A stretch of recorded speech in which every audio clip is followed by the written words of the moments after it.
And we're back, part two. Still reviewing Blonde. Yes.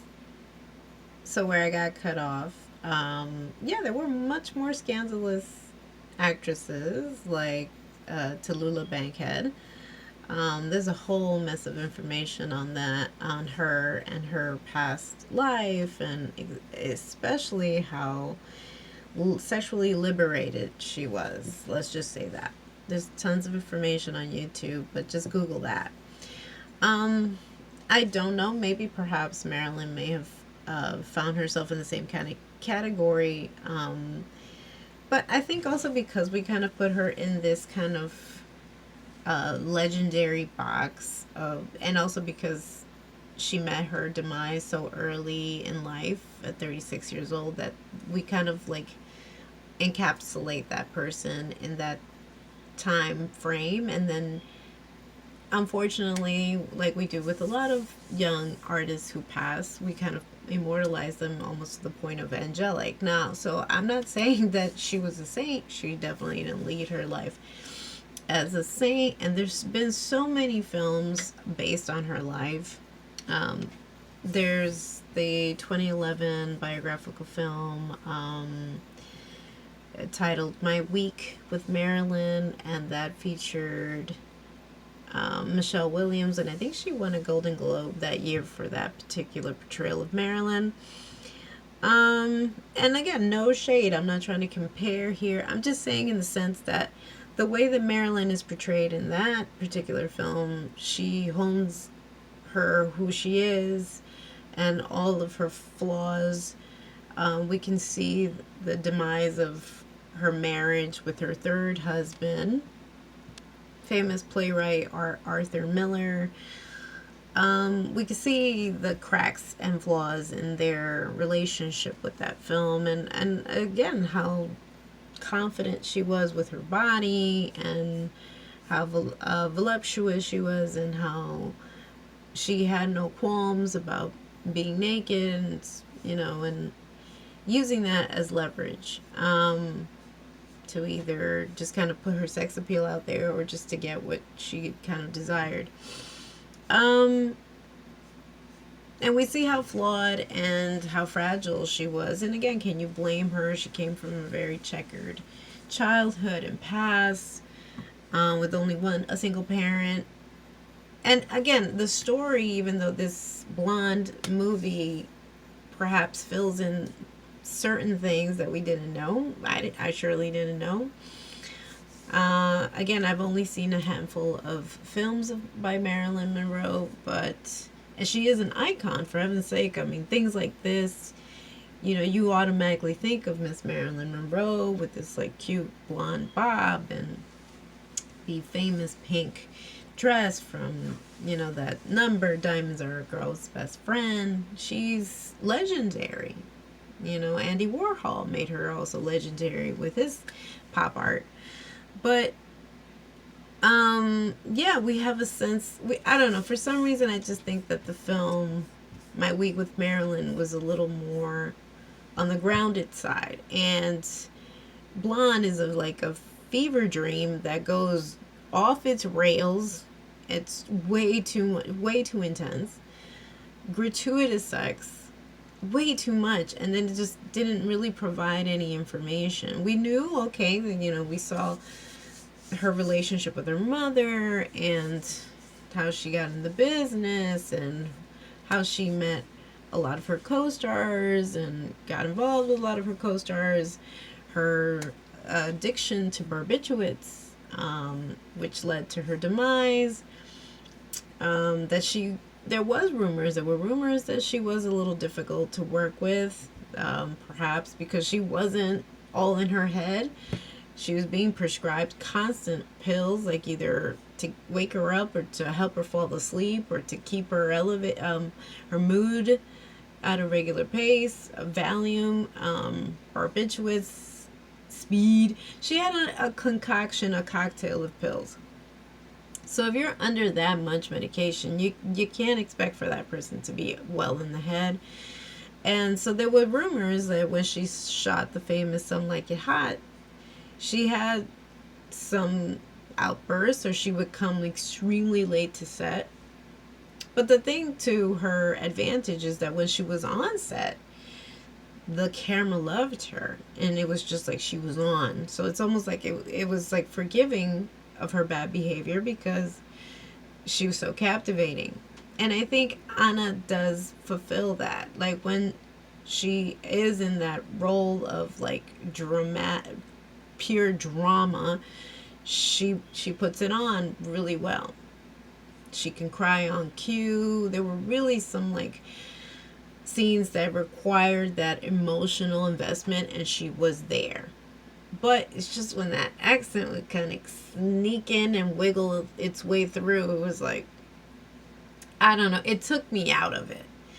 This is what I will say though, in comparison, and I reviewed Elvis, the 2022 film by Baz Luhrmann, who that's currently streaming on HBO Max, and I can link it somewhere around here or in the description box. Believe it or not, even with its flaws that I think I've mentioned, I just don't like to be pulled out of certain things, because when I really want to devote myself to a piece, to a period piece in particular, I don't want contemporary references. So here they stayed true to the period, but it's her dang accent kept pulling me out of it, that I kind of like, all right, I'm not really seeing it, and so I'm not really investing in it. And even though she is, I'm telling you, she's a brilliant actress, the waterworks come, and it's believable that she is going through distress, but I don't connect. I'm not connecting because I'm not really buying this. I'm not buying her. I'm not buying her interpretation of Marilyn. And again, they could have put anybody in this role, and I don't necessarily think it would have like rolled well, because it's just the material too. Like the material was like, oh my god.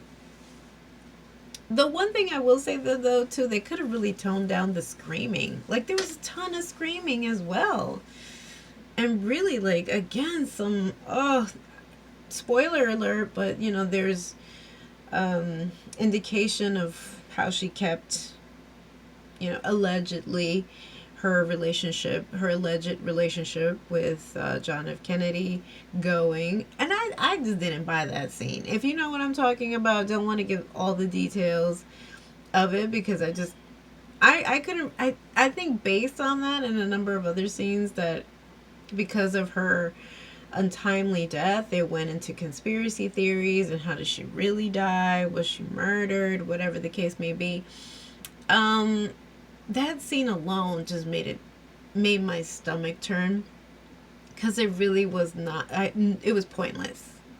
She's doing a job, let's just say, and it was too much. It was too much to bear and to handle, and I really think they could have done without.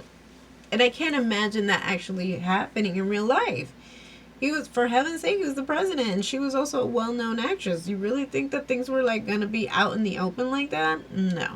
No sir. I just didn't see a point to it. So I don't know where that 19 minutes worth of standing ovation, because I wouldn't, let's just say, I'm sorry, I wouldn't watch this. I wouldn't watch this again. I couldn't even watch it fully the first time around, and I tried to go back. A lot of people clicked off after 20 minutes. I'm sorry. I think she's beautiful. She's a beautiful girl. I think Anna is really remarkably beautiful, but she fit the bill physically, and just the story, what a letdown. What a letdown. They could have done so much more. You know what? In fact, I was going to make mention of this because I should have reviewed it, and I might still. There's so much more interesting, engaging information on her. There's pictures of her with Ella Fitzgerald. She must have had like a really interesting life, that they're just different elements to this story that I think I would have appreciated better knowing, as opposed to making her like really dumb and can't get things together, but she's well read, but she has to, you know, play it up like this. Like, why not just give us like what she really may have really sounded like?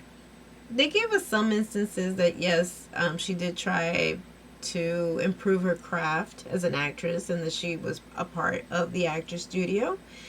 Um, but there's just like these intense scenes where she's screaming for like no damn reason. She's evoking some form of emotion, but I'm not entirely sure. And then the cutbacks between black and white and color. I understood like when she had the whole pink dress getup because it needed to be like a big surprise, a reveal. But then we just constantly were going back and forth, and they had no real true understanding or purpose to the black and white, and then color, and then back to black and white. Again, a fever dream of a movie. But this movie, which is not fictional, it's not based on any fiction. It's actually based on real life, and it's a remarkable four-piece docu-series it's titled The Last Movie Stars, and it's based on Paul Newman and his wife, of how they met, how they fell in love, how they were like those stars, those major starlets, their romance, their pitfalls in a relationship. It was not peachy keen. And there are instances there where we see that they also too were, well, especially Paul Newman, was not the Paul Newman that we ended up finding or falling in love with years later. You know, again, everybody has their start. And he was a part of the actor studio. And in the actor studio company or classes that he would go to perfect his craft was Marilyn Monroe, Marlon Brando, James Dean. I think there's a story there. There's a story. And so I really recommend it. It's on HBO Max. It was based on a memoir that was going to be published before Paul Newman passed, and for some reason it didn't turn into a book. They had all the notes and all the information, and there were audio tapes. But for some reason, before Paul Newman passed, he burned the tapes. But thankfully, all the audio had been transcribed into text. And then that's what you see. I think, hold on a second. It's directed by Ethan Hawke. They shot all of this audio over Zoom at a perfect time when everybody was in lockdown. They got A-list stars doing the voices, like Paul Newman's voices, done by George Clooney. We have such like great stories of them breaking down their lives as famous actors, and then also being humanitarians and activists. Laura Linney, which I love her. I'm obsessed with her. From Ozark, Wendy. She does the voice for Joanne Woodward. Oh my god. I fell in love with that docuseries. And there's so much more there. There's more meat and potatoes there that could have honestly been, they can turn that into a film, and I think it will be so worthwhile. But there's stories there, as opposed to whatever this amalgamation of crazy meets dragging this poor woman and dragging her through the mud. Just it was awful. And I usually on my channel, I try not to dog a film at all. I mean, if I don't like it, I just won't review it. But also because I did want to get in this getup. I mean, we have to also stress how influential Marilyn Monroe was and what she was to American pop culture. For heaven's sake, she would go on and influence a number of other artists. Madonna, for heaven's sake, featured her in this getup in one of like her famous songs, Material Girl. That's how we know. That's how I knew of her. And then, of course, all these other films. She was very body positive, even for that time frame, that everybody needed to be real thin. Not that she didn't like go out of her way to stay a certain size, but still, You know, but and again, we know of all of her hangups. We knew of all of her mental issues, and that she also miscarried while she was um, married to her last husband. But that was also attributed not necessarily because she will inflict pain, or that perhaps um, you know, she just wasn't ready to be a mom because she was a starlet in the making, but also because she had a condition. I think it was endometriosis. I think, is that what she had?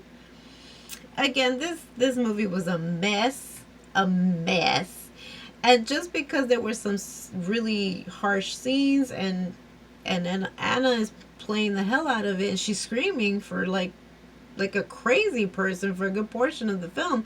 Does that make the film worthy? Um, Again, if this movie gets any kind of nom, or actually awards, it gets any awards attributed to this film, like a Golden Globe or an Oscar, I would be really surprised. And if so, it's just playing into something. But it's not based on likability. I'm sorry, I just did not like this film. This film was just trash. I'm sorry, it was. I'm sorry. And it's just like that other film too. I mean, again, she was in it too. I think she was with Ben Affleck in that film.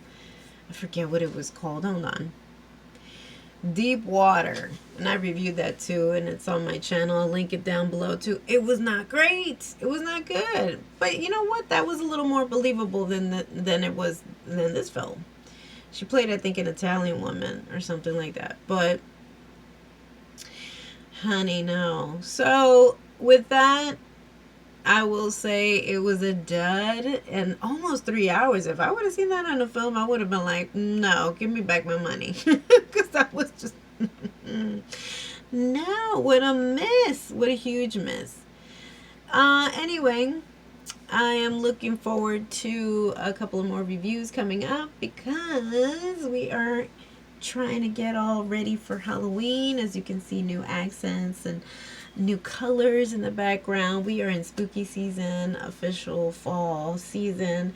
So I'm getting ready to review Hocus Pocus 2 that just dropped as well. I have to catch up on, well, Cobra Kai also dropped not too long ago, which I also need to get back to. Atlanta is back. The Handmaid's Tale is back. I'm also watching another show, The Patient. So there's so much falling on my lap. Plus, I'm still contemplating whether to do my spooktacular. If you guys are interested in seeing that, I think I won't do so many, or like a reaction video. I'll just do one particular film and then just kind of do the whole Halloween getup. We'll see. But yeah, there's a few number of looks and props that I'm working on in the time being. So if you like what you see, give us a like. Leave us a comment down below. Were you a fan of Blonde? Because I sure as hell wasn't. And if so, let me know why. Why were you a fan? Because Lord knows this was a mess. For me, it was a mess, honey. But yes, if you like what you see, and if you want to follow more of my videos, my reviews, hit the subscription button and the notification button so you can be alerted of my next review. And tell me, what are you anticipating for Halloween? Anybody have any costume ideas? Drop them down in the comment section below. And until next time, let's play the sound.